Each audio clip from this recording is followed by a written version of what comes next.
A Day in the Life of Jane Turpin.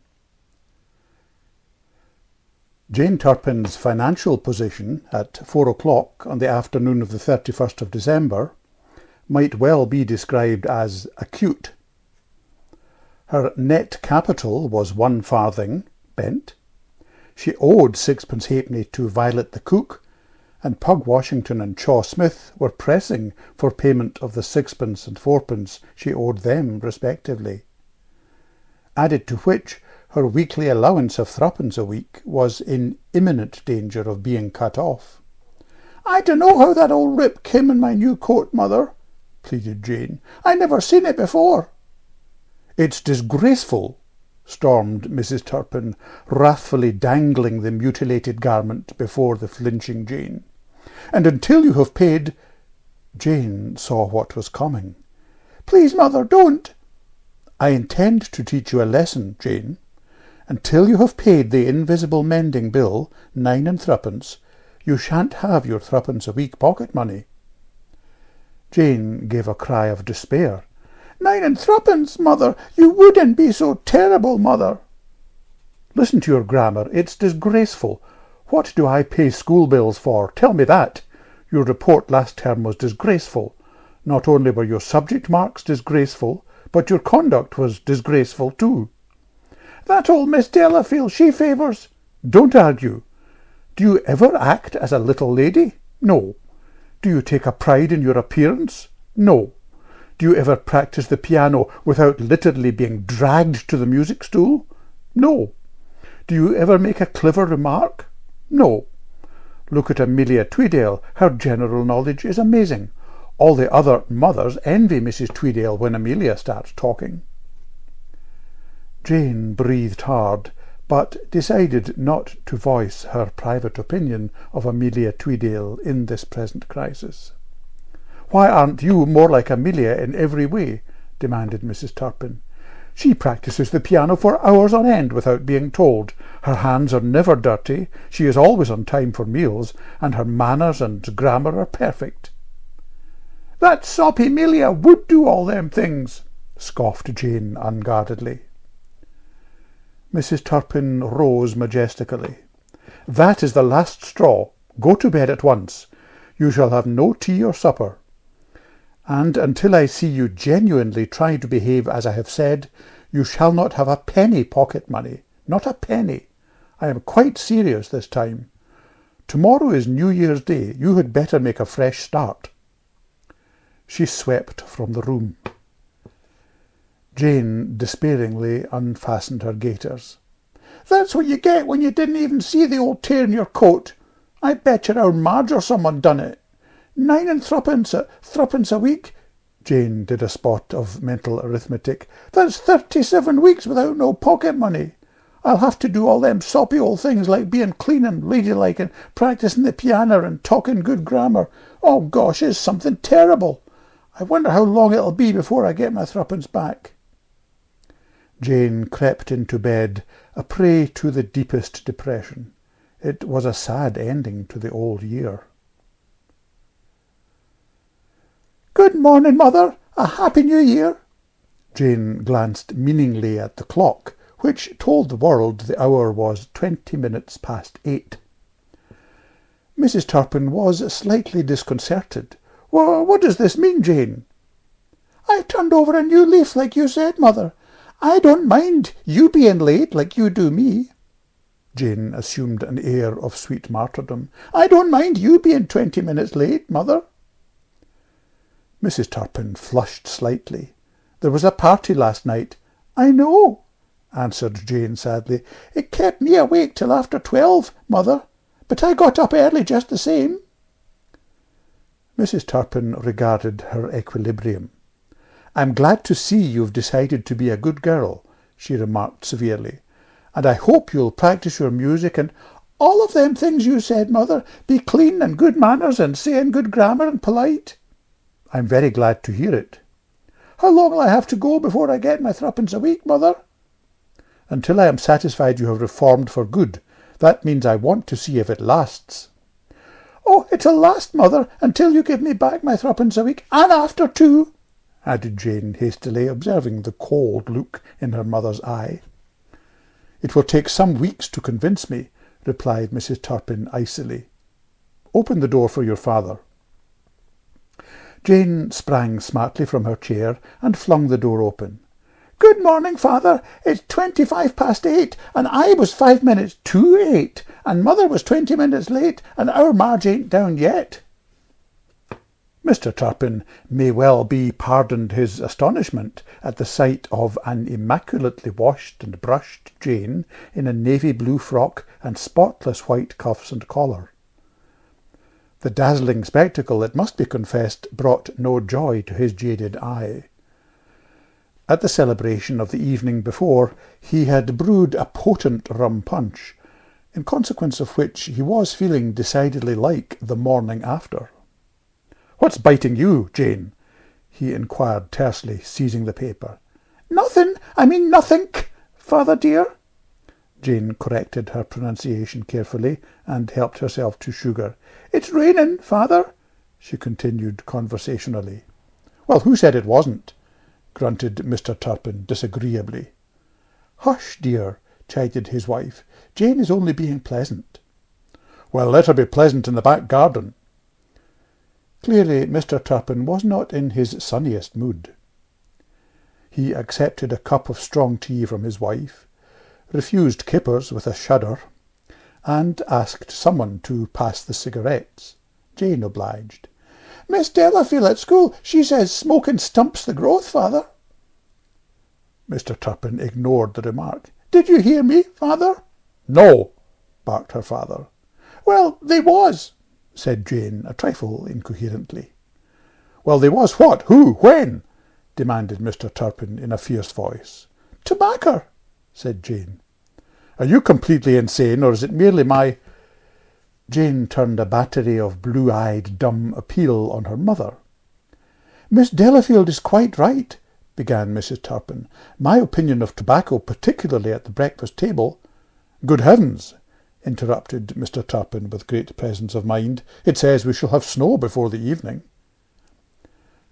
"I know where snow comes from," remarked Jane. "So do I." Mr. Turpin directed a baleful glare at her. "Your mother keeps it in the top drawer of her dressing-table. Ha!" He laughed harshly and retired behind the news sheet again.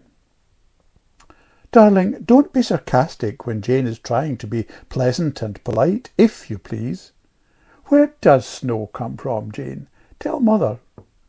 "God makes it," returned Jane triumphantly, much in the manner of one who trumps an opponent's ace. "I'd like to go and practice my music now." "And about time, too." Mr. Turpin passed his cup. "It's time we had some reward for the money paid out in lessons. Don't forget to lock the nursery door. My head won't stand your dainty touch this morning." Jane wiped all traces of egg from her mouth, folded her napkin with meticulous care, and stood up. "May I be excused, mother?"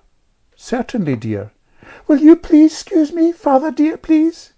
"With pleasure," retorted Mr. Turpin with crushing amiability.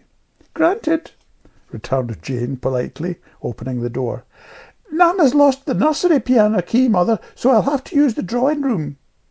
She disappeared. Mr. Turpin sprang madly to his feet. "You'll do no such—" "No, dear." Mrs. Turpin got to the door first and stood in a manner reminiscent of Horatius defending the bridge, arms extended. "If Jane goes to practice of her own free will, I will not have her stopped. Afterwards we can search for the nursery piano key, but until then— Besides, it is to our advantage to let her practice. Jane really has talent. One day I hope she will win a scholarship." The bluebells of Scotland, in painful time, and with a total disregard of sharps or flats, floated through the wall. Mr. Turpin muttered something quite unprintable. "Really," ejaculated his wife, "your language is too disgusting.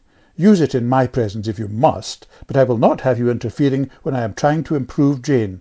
I might as well tell you I've stopped her pocket money until she makes a complete reformation, a permanent—" Marjorie came in.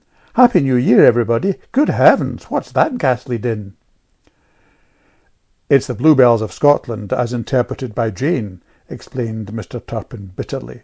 I know it sounds more like Rachmaninoff's prelude on a piano that's been in a flood, but it isn't. Jane's had her weekly threepence stopped until she reforms, and that is the beginning. Jane practising as the world come to an end. No, but it probably will before the day's out, replied Mr. Turpin savagely.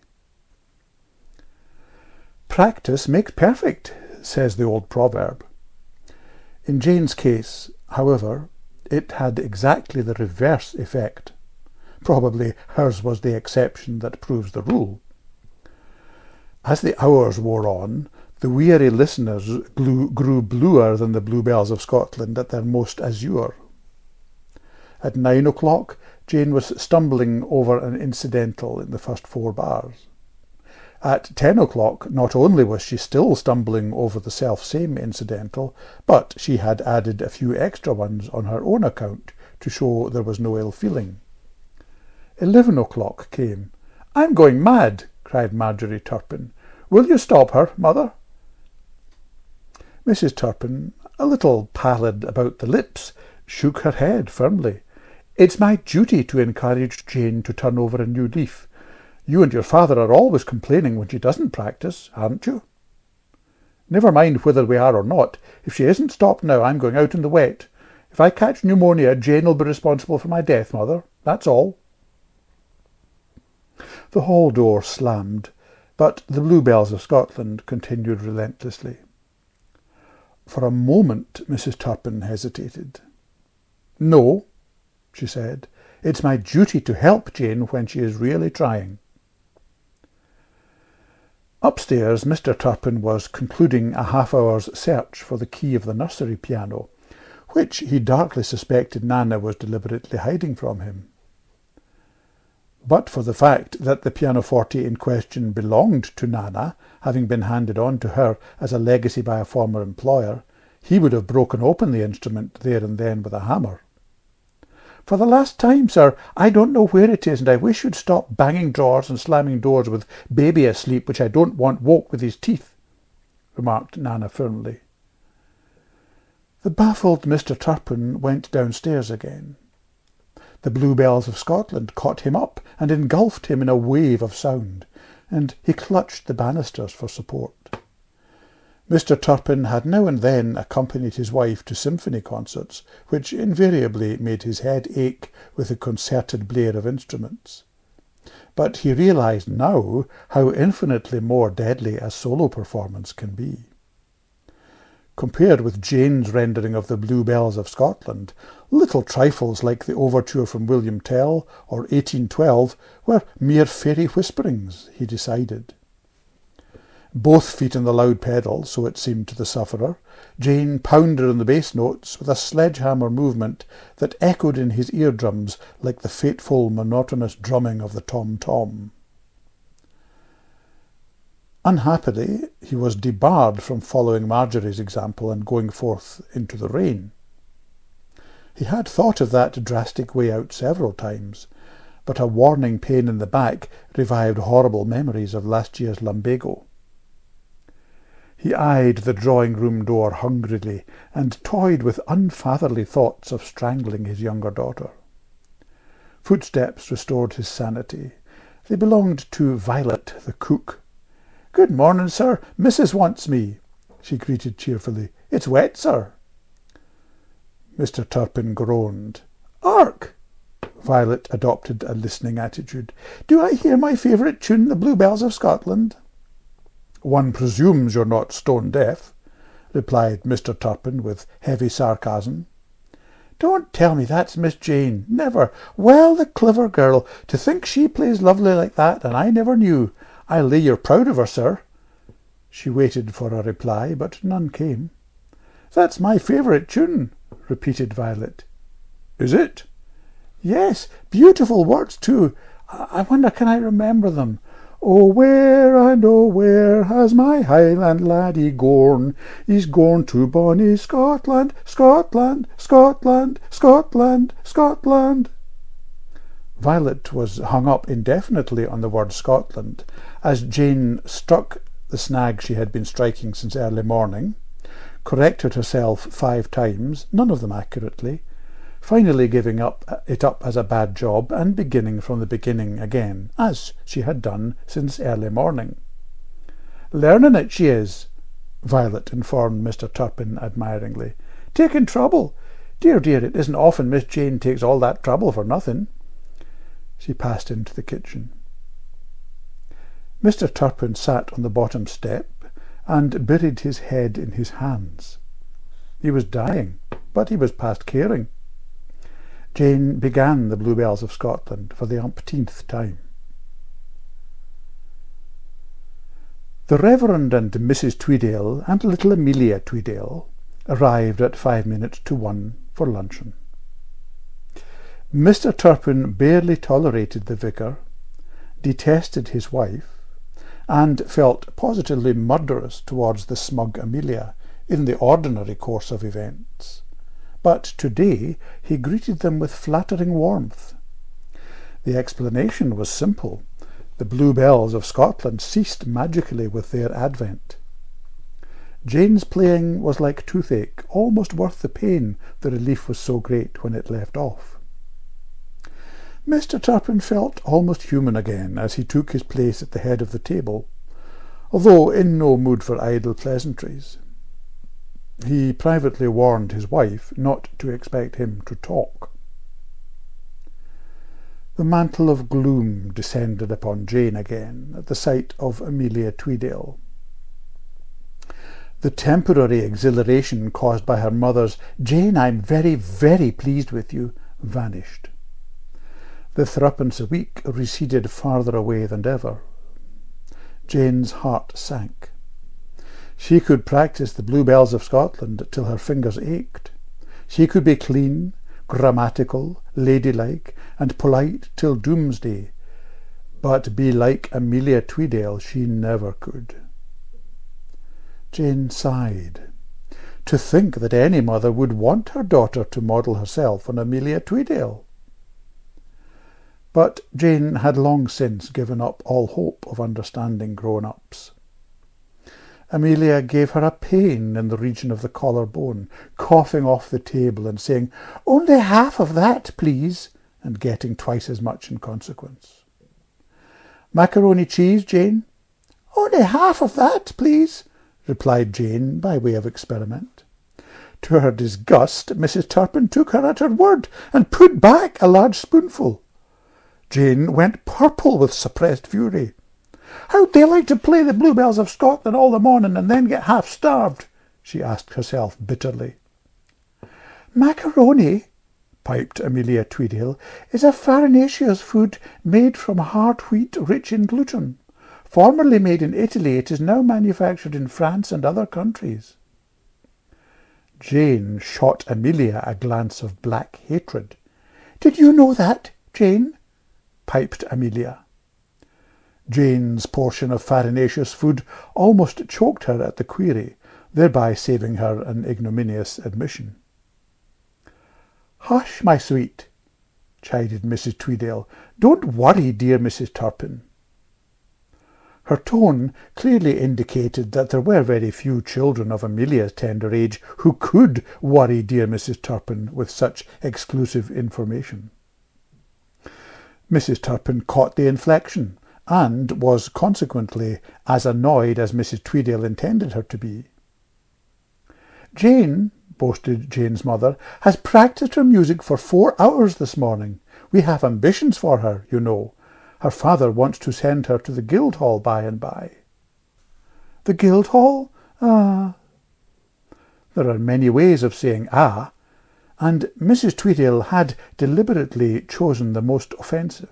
"Yes, the Guildhall," returned Mrs. Turpin, rather too emphatically for perfect breeding.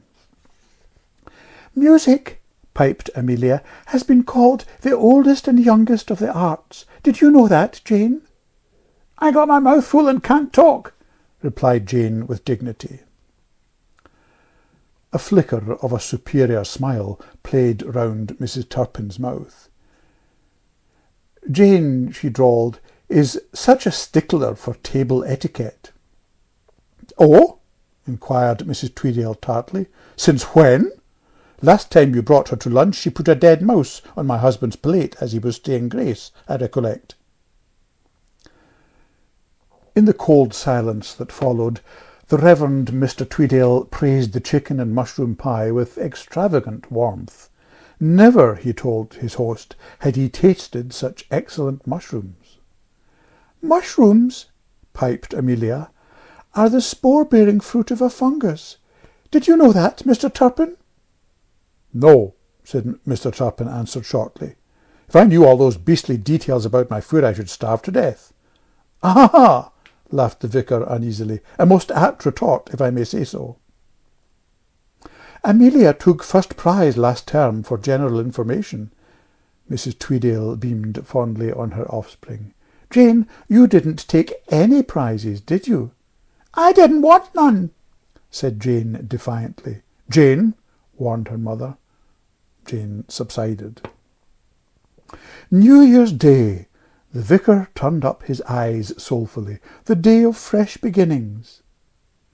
"New Year is called Hogmanay in Scotland," piped Amelia. "Did you know that, Jane?" "No, and I don't believe it," returned Jane unexpectedly. "No one would be so soppy." Amelia was slightly taken aback. She was not accustomed to having her scholarly statements doubted. "But it is, Jane." "Well, you prove it," challenged Jane doggedly. "You that soppy, you'd say—" "Jane," warned her mother. Jane subsided. "A little more rice, anyone?" "Rice," piped Amelia, "grows in Asia and Australia and is a species of grass." "Grass?" Jane opened her blue eyes in amazement. "Yes, Jane. Didn't you know that?" "How can rice be grass when grass is green and rice is white?" demanded Jane derisively. "Gosh, if I was as soppy as you—" "Jane," warned her mother. "Well—" "Jane!" Jane subsided. There was another awkward pause, broken by the vicar remarking on the wetness of the weather. Never, he assured his host, did he remember such a rainfall. Never.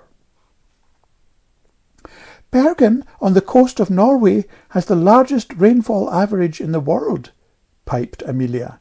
"My mother told me that. Did you know it too, Mrs. Turpin?" Mrs. Turpin caught the glitter in Mrs. Tweedale's eye and breathed hard. "Yes," she announced firmly, "everyone knows that." "Jane didn't," piped Amelia. "Well, I did, see?" returned Jane. "My mother, she tells me everything, don't you, mother? And if she knows that, she must have told me, didn't you, mother?" Mrs. Tweedale smiled irritatingly, and Mrs. Turpin writhed inwardly. "Certainly, dear," she gulped. "We have often discussed it. I have often declared I wouldn't go to Sweden on any account for my holidays because of the heavy rainfall." "Bergen's in Norway," piped Amelia. Mrs. Turpin gazed distastefully at her informant.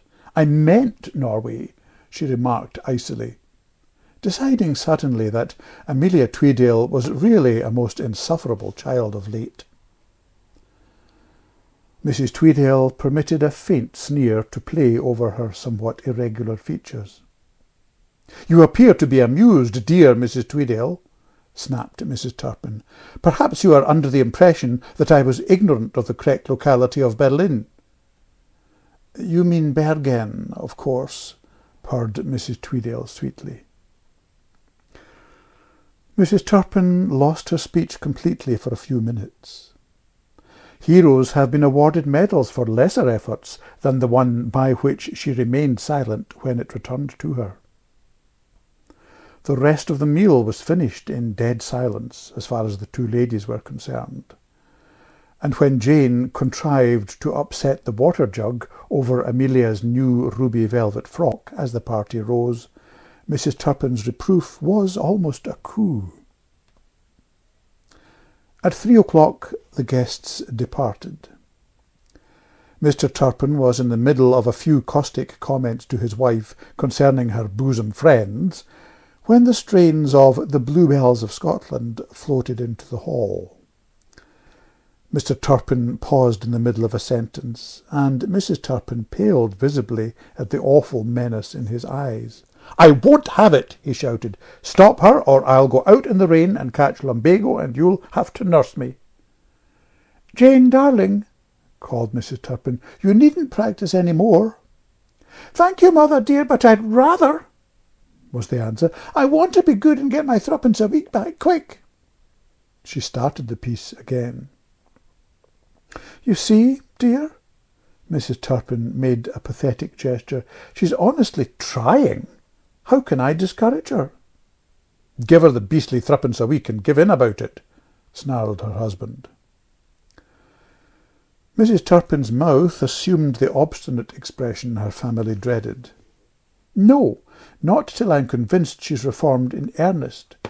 Do be reasonable, dear, and I'll try and find the nursery piano key." Mr. Turpin gave a hollow laugh and went out into the rain without his hat or overcoat. At 4 o'clock the key of the nursery piano was still missing. At 5 minutes past, Marjorie came home wet to the skin and retired to bed with a hot water bottle. She refused to speak to her mother. Mrs. Turpin gazed dully after her as she went upstairs.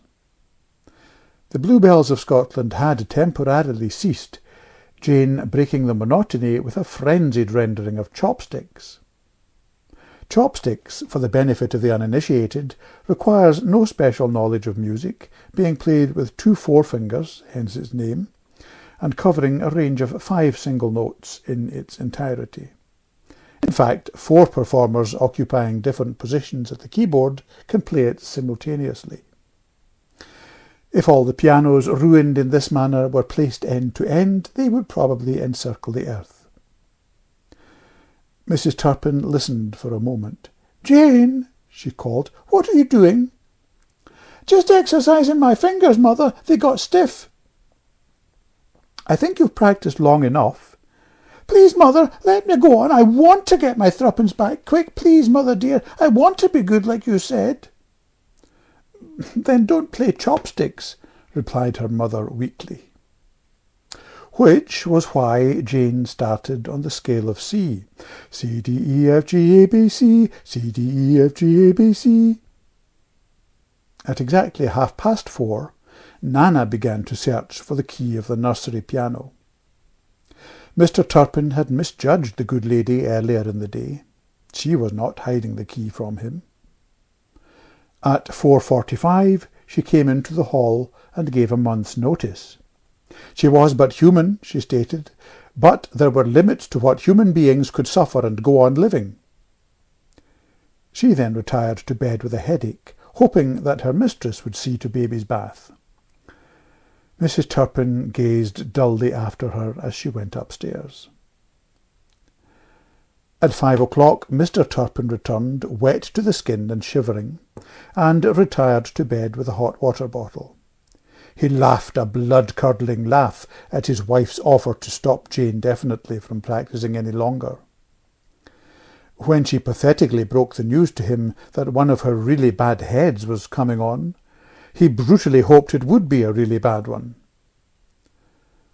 Mrs. Turpin gazed dully after him as he staggered upstairs. The scale of C stopped, and the Bluebells of Scotland recommenced. A knock heralded the entrance of Violet the cook. Mrs. Turpin started at the change in her. Violet's normally rosy face was white. There were blue shadows beneath her eyes, and there was a beaten look about her. "Whatever is wrong, Violet?" "Excuse me, Mum, but could you manage supper if I go to bed? To tell you the truth, it's that tune, the Bluebells of Scotland. I used to think it was my favourite, but now I'm not so sure. Them fancy tunes is like puff pastry, to be took in small quantities. I'm that wore out I can't hold up no longer. It's got me down." She retired upstairs. Mrs. Turpin gazed dully after her. The Bluebells of Scotland began again. Mrs. Turpin rose. "Jane, come here." "Yes, mother dear." I've decided not to stop your threepence a week after all. You've been such a good girl. You needn't practice any more." "Thank you, mother dear," returned Jane simply. "I'll do it all day tomorrow instead." "No, you needn't practice until the key of the nursery piano is found," Mrs. Turpin promised recklessly. Jane made no reply. Mrs. Turpin watched her small daughter dully as she walked upstairs. At the first landing, Jane paused. "Do you want me to learn things about Norway and rice and being grass like Amelia Tweedale, mother?" she asked softly. "No," Mrs. Turpin spoke with some vehemence. "No, I don't. In fact, I don't think Amelia Tweedale is the kind of child I'd like you to mix with." An enigmatic expression lit Jane's blue eyes for a second. Then she turned into the nursery. The door closed. She extracted a small brass key from her shoe. "Now, I wonder where'd be the best hiding place," murmured Jane. "In the attic fireplace or in one of